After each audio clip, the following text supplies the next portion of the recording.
Alright, let's talk about the 1950 World Cup in Brazil. Big year. Why? Well, because after a 12-year hiatus thanks to that whole pesky World War II thing, football was finally back on the global stage. People were ready for some fun, and boy did this tournament deliver. It was like the world collectively decided to forget about the horrors of war for a few weeks and just enjoy some good old-fashioned footy. This wasn't just about kicking a ball around though. No, this was about national pride, about coming together after a period of unprecedented global turmoil. It was about proving that humanity could still find joy in the simple things, even after witnessing the darkest depths of human nature. And what better place to do it than in Brazil, the land of samba, sunshine, and of course, beautiful football. The stage was set for something special. The world was watching, eager to see who would emerge victorious from the ashes of war. Little did they know they were about to witness one of the most dramatic and unforgettable tournaments in football history. Now, the 1950 World Cup wasn't your typical knockout tournament. Oh no, FIFA decided to spice things up a bit.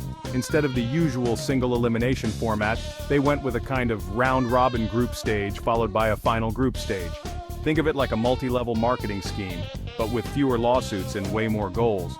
4 groups of 4 teams duked it out in the first round with the winner of each group advancing to the final group. From there, it was a straight fight to the finish, with the team topping the final group crowned champions. Simple, right? Well, not so much, as we'll soon find out. This unique format added an extra layer of intrigue to the tournament, as teams couldn't afford a single slip-up. Every match mattered, and the pressure was on from the very first whistle. Speaking of pressure, let's talk about the elephant in the room, or rather the stadium in Rio de Janeiro. The Maracanã Stadium, built specifically for this World Cup, was like the Roman Colosseum of football. This place was massive, designed to hold a ridiculous number of people. We're talking nearly 200,000 at full capacity. Imagine trying to find your mates in that lot after a few too many Brahma beers.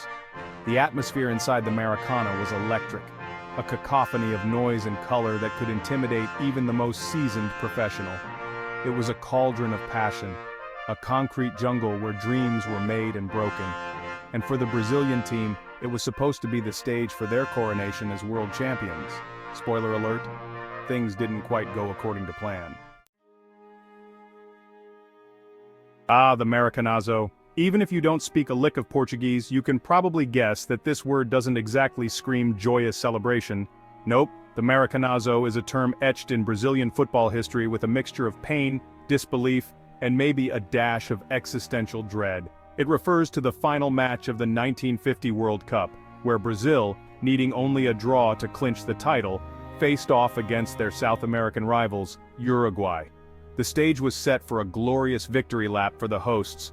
Brazil had been dominant throughout the tournament, scoring goals for fun, and playing with the kind of swagger that would make Neymar blush. The Maracanã was packed to the rafters, a sea of yellow and green buzzing with anticipation. But then, the unthinkable happened. Uruguay, against all odds, scored a late goal to win the match and, with it, the World Cup. The silence that descended upon the Maracanã was deafening, a collective gasp of disbelief from nearly 200,000 people who couldn't quite comprehend what they had just witnessed. It was a defeat so shocking, so utterly devastating that it left an entire nation emotionally scarred. Section 5, Uruguay's unexpected triumph. Now let's not forget about Uruguay in all of this. While Brazil was busy drowning in a sea of their own tears, the Uruguayans were understandably over the moon. They had just pulled off one of the biggest upsets in sporting history, and they did it in enemy territory, in front of a crowd that desperately wanted them to fail. Talk about a hostile work environment, but Uruguay, led by their inspirational captain Obdulio Varela, didn't let the occasion get to them. They played with a grit, determination, and, dare I say, a bit of shithousery that would make Diego Simeone proud. They were the underdogs, the party crashers who nobody expected to do anything, let alone win the whole damn thing. And yet, there they were, hoisting the Jules Rimet trophy in the heart of Brazil, while the entire nation looked on in stunned silence. Section 6. Record-breaking crowds, a sea of humanity. Remember how we talked about the Maracanã being massive? Well, for the final match between Brazil and Uruguay, they somehow managed to cram even more people into that concrete behemoth. The official attendance was recorded as 199,854, but some say the actual number was closer to 210,000. That's right, they basically squeezed an entire city's worth of people into one stadium. Can you imagine the queues for the toilets? The sheer number of bodies packed into the Maracanã that day is a testament to the enduring power of football. It was a sea of humanity, a kaleidoscope of colors and sounds, all united by a shared love for the beautiful game. And for those lucky enough to be there, it's a day they'll never forget, even if they're Brazilian. Section 7. Gigia's goal. A moment for the ages. Alright, let's talk about the goal that broke Brazil's heart, Alcides Gigia's legendary strike in the 79th minute of the final. This wasn't just any old goal, this was a dagger to the soul of an entire nation. It all happened so quickly.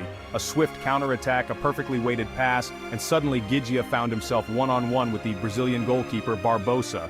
Time seemed to stand still as Gigia calmly slotted the ball past Barbosa and into the back of the net. The crowd went silent, the air thick with disbelief and despair. Gigia, knowing the weight of what he had just done, didn't celebrate wildly. He didn't need to.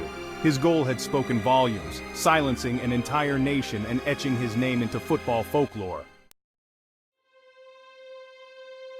Section 8. Brazil's national trauma.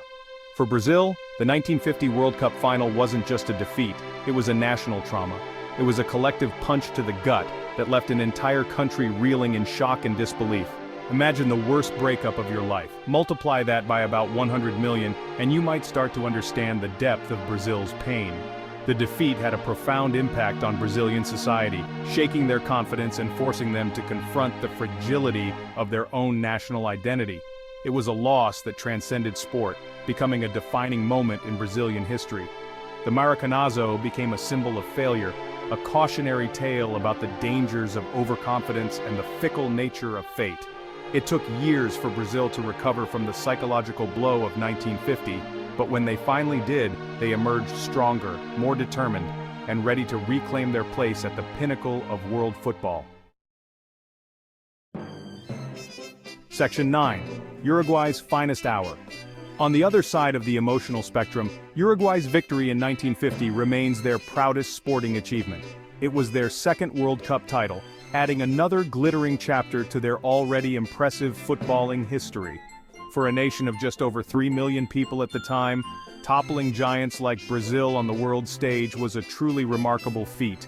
Their victory was a testament to their grit, determination, and unwavering belief in themselves. The players who brought the World Cup home to Uruguay in 1950 became national heroes, their names forever etched in the annals of Uruguayan sporting history. And for a small nation with a big heart, their victory in 1950 served as a reminder that anything is possible if you dare to dream big. Section 10. The legacy of 1950, a turning point. The 1950 World Cup wasn't just a football tournament, it was a turning point in the sport's history. It marked the return of the beautiful game after the horrors of World War II, and showcased the incredible passion and drama that football could evoke. The tournament also highlighted the growing global appeal of football, with millions around the world tuning in to witness the action unfold in Brazil. The 1950 World Cup paved the way for the sport's continued growth and evolution, setting the stage for the global phenomenon that football would become in the decades to come.